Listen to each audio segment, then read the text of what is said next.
né, do campo, como foi colocado, inclusive, pela professora Bernadette. Bom, então eu montei essa exposição que eu denominei em 3 momentos. O primeiro, vão ser algumas ideias e concepções sobre campo, cidade, rural, urbano, de forma bastante rápida e simples. 2, algumas dúvidas e inquietações, é quando eu vou falar um pouco de uma leitura e uma descoberta que me ajudou bastante no meu caminhar. E depois os 2 percursos metodológicos. O primeiro realizado no momento do descortinamento da realidade pesquisada, ou seja, que é de fato a cidade de João Pessoa. E o segundo, o avanço dessas reflexões a partir da análise das permanências encontradas neste mesmo objeto de análise, ou seja, coisas que não eram respondidas pelo fator econômico. Então, conceitos e noções campo, cidade, rural, urbano. Então, alguns pressupostos. Primeiro, a cidade, de fato, ela pré-existe a sociedade urbana, a fenômeno urbano, ou simplesmente a urbana. O Rui ontem mesmo colocou. Segundo, a configuração espacial cidade, ou seja, se ela existe desde a antiguidade, apesar de, no decorrer da história, ter assumido várias conformações, outras funções, transformações. Então, a cidade antiga, a cidade grega, a cidade medieval, enfim, cidade religiosa, cidade popular, cidade capitalista, cidade moderna, são todas concepções que aparecem, conceituações ou definições.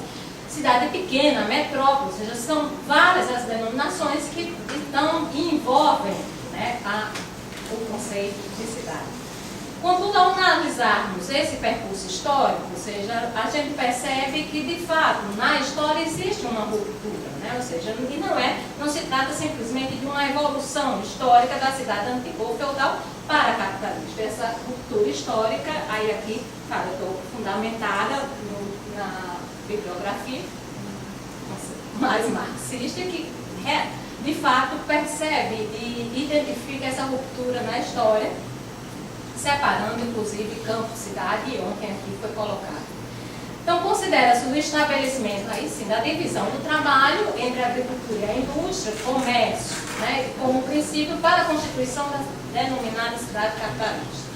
Ou ainda, parte do princípio de que a origem da economia urbana dá-se com o surgimento, claro, da divisão territorial do trabalho entre campo e cidade, com a divisão dos poderes e das atividades desses 2 meios físicos. É então, a partir dessa divisão do trabalho, em relação ao campo e cidade, que se compõe também o movimento da antítese.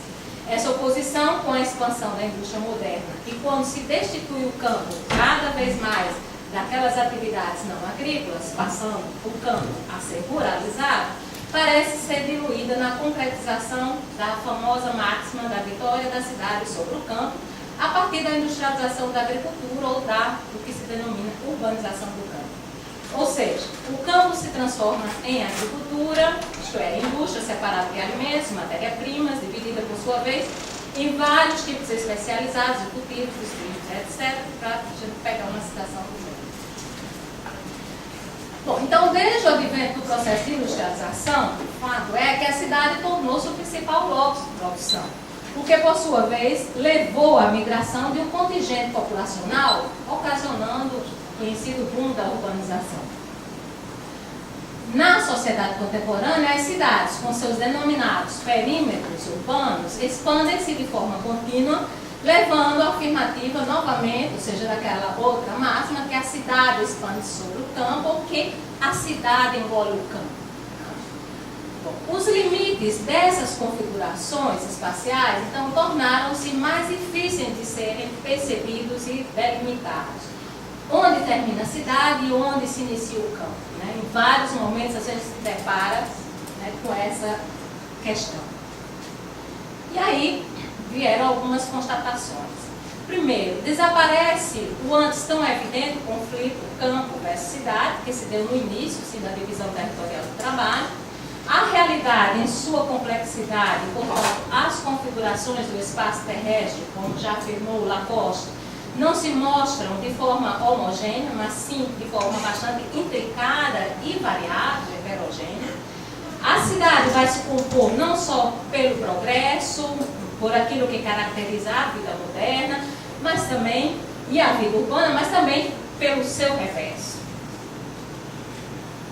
Se há, portanto, uma urbanização da sociedade, eu me pauto no Lefebvre, e por consequência a absorção do campo pela cidade, há simultaneamente a ruralização da cidade.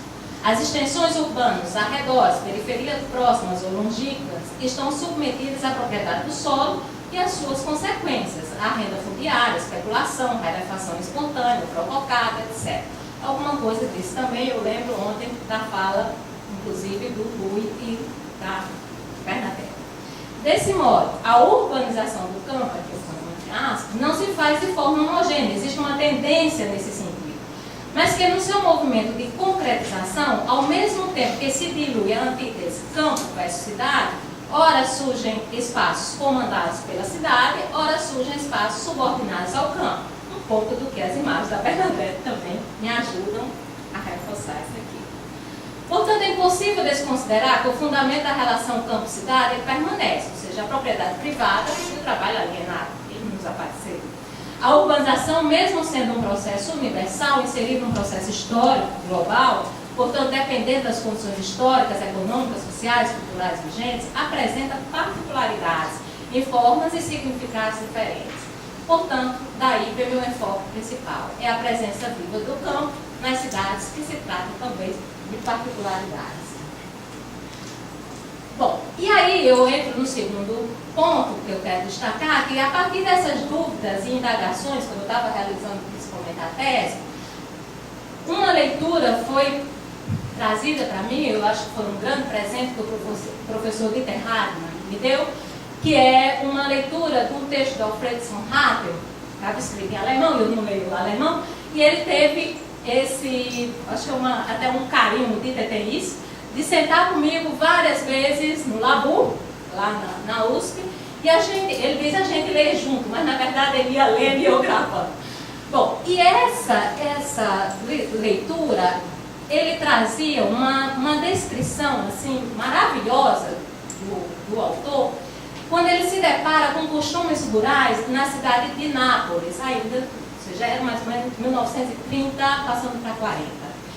E ele vai retratando, ou seja, o que é, o que é que causa, aí na via Chiaia, que aparece aqui, né, eu trouxe só um mapa para localizar, todo um problema provocado pelo engarrafamento por causa de uma carroça puxada por um burro.